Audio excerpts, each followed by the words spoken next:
here. Amen. Never gonna let it stop me from coming here. When I started out doing comedy, a long time ago, I started out doing clean comedy. Started going to clubs and stuff and seeing people like Ricky Smiley make it big, just cussing a little bit, you know, and I started cussing a little bit too. Then I started cussing a lot bit, because they laugh. The more I cuss, the harder they laugh. But I ain't noticed that was Satan laughing. The people of God was kind of embarrassed. They chuckled. Like, I see her heart. I know it's something in her. She ain't supposed to be up there cussing like that. So they wait to the point where I do clean coming and they laugh. So when I cuss again, they like this.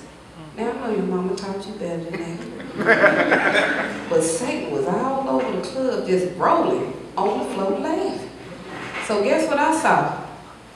I saw Satan laughing. I didn't see my people looking at me like, girl, your mama taught you better than that. I was raised in the church. My dad is a minister. I know better. Even though when we were little, we used to go to church, my mom promised us church chicken after we got out of church. And here nor there, we was there. And apparently, it's so thin. I was under attack a few days. I've been under attack. I found out I was under attack a few days. First of all, I've been having lupus since I was 11 years old. I've been getting sick all kind of different ways, getting lesions on my skin. They could never find out what was wrong with me. But God kept me until I got my diagnosis 2 years ago. Yeah. So I've been getting all kind of attacks, and I tried to get attacked again with the lupus flare-up. Went in the hospital, got out, snapped right back. Still didn't acknowledge God. I'm like, God, you all right for that. But I still didn't acknowledge that I couldn't have made it through that without Him. So God was like, okay, I'm gonna have to get gangster with her. Just get real gangster with her. So Wednesday, no, let me back it up, Tuesday, I do a comedy show called Too Funny Tuesday at Legends. Have a feeling it's gonna be a different format from now on, but so Satan gonna leave, so I'm gonna need y'all true saints to come support me on Tuesday night. They ain't doing that kind of comedy no more. But I should have known. I hit the weekend, cause that show I did Tuesday, I always wear like different stuff or whatever, but I just did the dang on food Tuesday. I had on a dress. If you look straight on, you can see straight. I had on some little peace sign pasties. Like that was gonna make it right.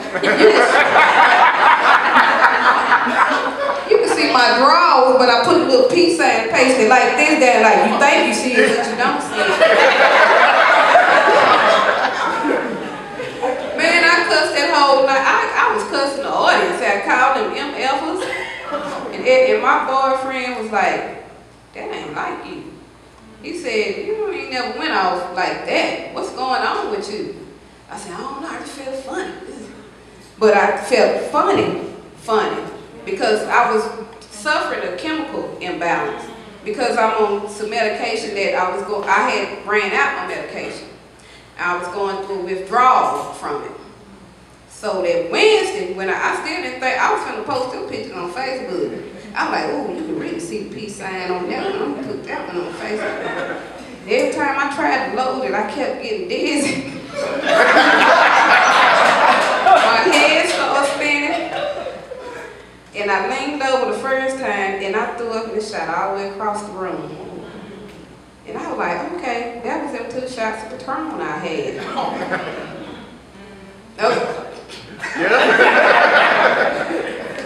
Today my birthday too. I'm 1 year old. I'm 1 day old. I'm 1 hour old. Today my birthday too. So I'm just thinking like this. Yeah, I had 2 shots of Patron, salt ran the rim line. You know, if y'all don't know, that's how they do it. That's how the heathens do it. And it got me where I thought I needed to be. So I'm like, okay, I done had a hangover before. Let me go drink some Gatorade. I drank that Gatorade shot across the room. I ate some crackers, them shot across the room. I had somebody go buy me some ginger ale. Now I'm in old school. Now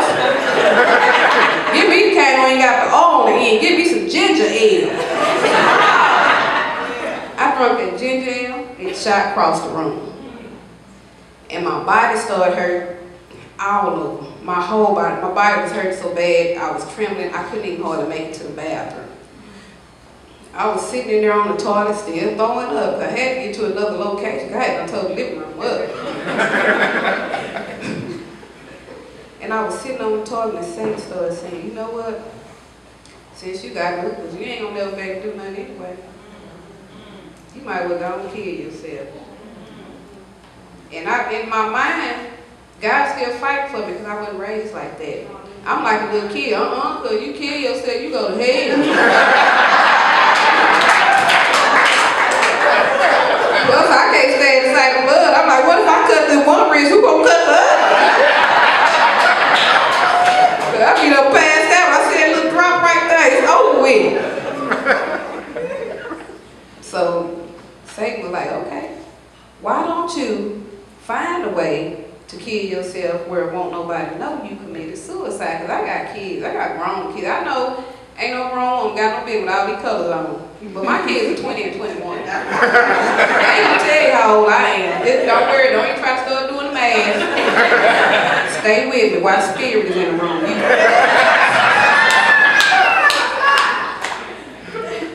So Satan was like, why don't you try to kill yourself where your family won't know that you committed suicide? I'm looking around the bathroom. I ain't seen it. I'm like, well, what is I'm gonna do? Eat this tube of MAC lipstick? What is it? What in here is toxic enough to kill myself? Baby wipes, tissue. Okay, that ain't gonna work. So Satan was telling me, you know what? Why don't you pray for God to just go and let you die then? And that's what I started praying. I started praying. I said, God, I'm tired of suffering. I'm tired of being strong for everybody else. This joker didn't even know how bad. He had to go Google what lupus was. Because when I get on stage and I talk about lupus, I talk about it like I just scratched my elbow and I just keep on talking. Yeah, I got lupus. Well, anyway. So he didn't know. Nobody knew what I was going through. I wake up with my body wrapped in pain every morning. And I have epilepsy. You know what I'm saying? So Satan was just saying, why don't you just ask God to let you die? You know you tired. You know you tired. You ain't gonna be able to twerk no more. Your knees messed up. You can't twerk on them knees. That's why I say the gangster stuff came in. That was my pride, baby. Anybody who ain't gonna name them clubs, I used to be up in there. When there were people in the circle, that was me in the middle. Scrub the ground.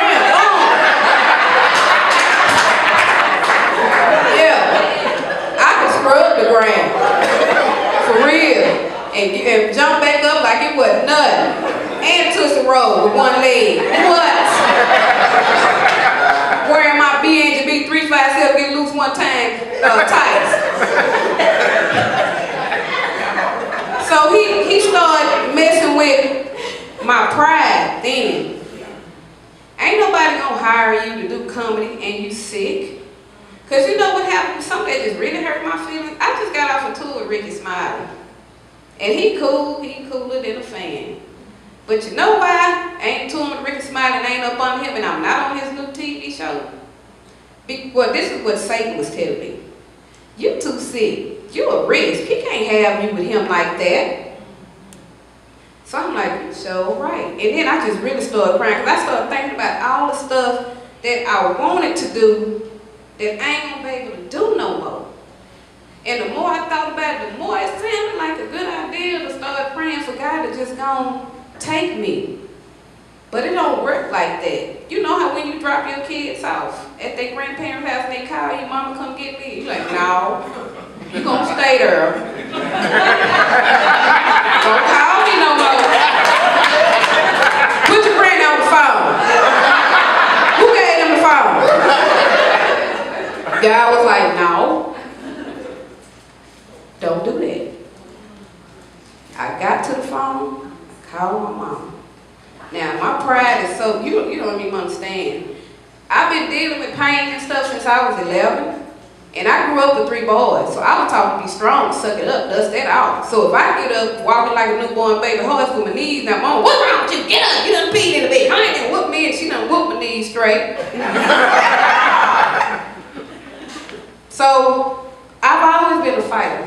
I've always pushed through. So when I called my mama and I was crying, and I hate going to the hospital, if I tell my mama I need to go to the hospital, that means something is really wrong. And I didn't tell my mama I was thinking about doing something to myself. My mama a drama queen. She should have been in one of Tyler Perry movies. Because she know how to dramatize stuff. She called me last month, well,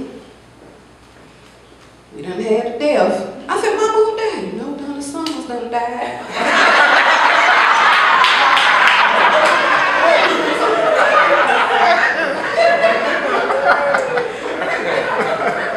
I'm for real.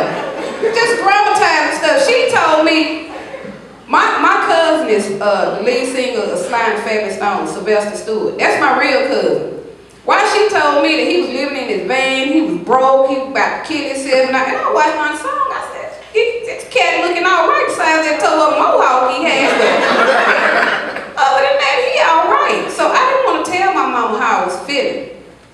I got a big brother. He been locked up for 19 years. But as soon as he got out the pen, he came ran to his little sister, because we was always like this.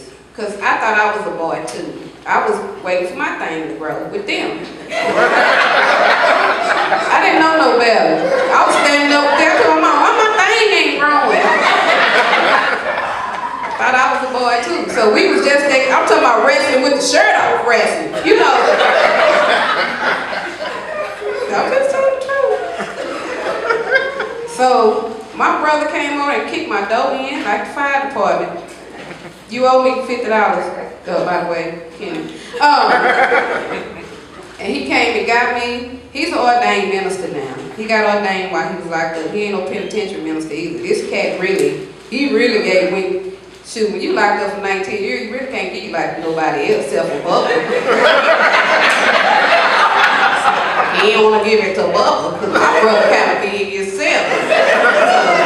He gave his life to Christ completely. And while he was locked up, he saw me sliding away from God. Because I was so strong. I got a gospel rap CD that I did in 2003. My heart was hid so deep in God, you had to go through him to get to me. That's the only way you could have got to me. So my brother knew that. And then he thought he was a rapper. Well, he is a rapper, I ain't gonna say that. But when he went to jail, everybody still put MC in front of everything. So he signed all his letters, MC Ice Water, real as I stress. And I ain't have her tell him we ain't doing that no more. He like, sis, when I get out the pen, we gonna be a rap duo, me and you.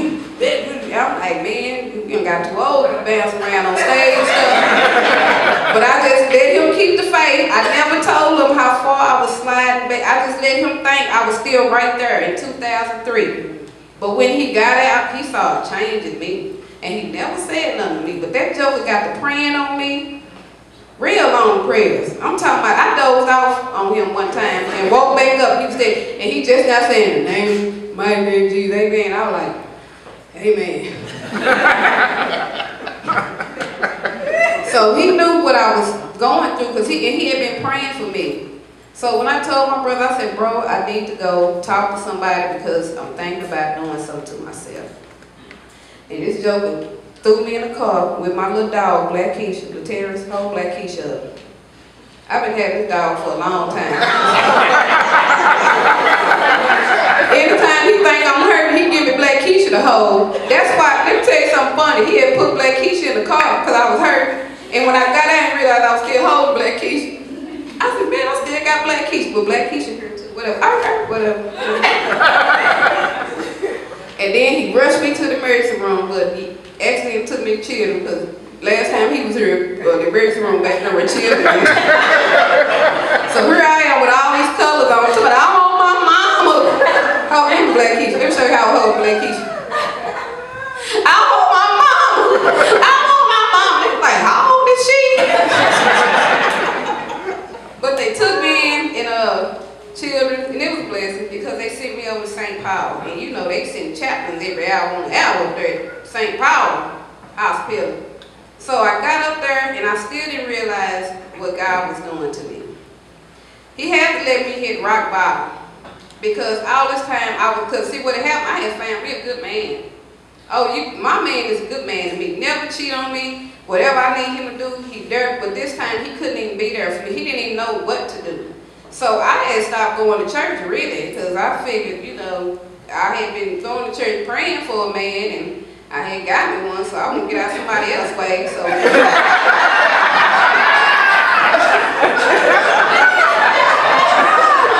So they can get their blessing. So I stopped going, and on top I went to church every now and then, see my dad preach, because my dad, you know, he retarded like I am, so his sermon, they'll take you around the corner for a minute, then you end up across the street back where he started, and you're like, okay, so, you know, that was non-confrontational, because I was going to Friendship West and feel like a Black Panther meeting. I ain't know whether to say amen and power to the people. It's militant up there. You were like, fight! It's one! Who we fighting? Who we think we fighting the devil? The check cashing place down there. Stop. That's why I go to church. Y'all know I ain't lying. We ain't gonna stop fighting the devil, start fighting check cashing place. So I politely moonwalked up out there. I still love Pastor Haynes. He cool. He just should have been Al Sharp's little brother or something.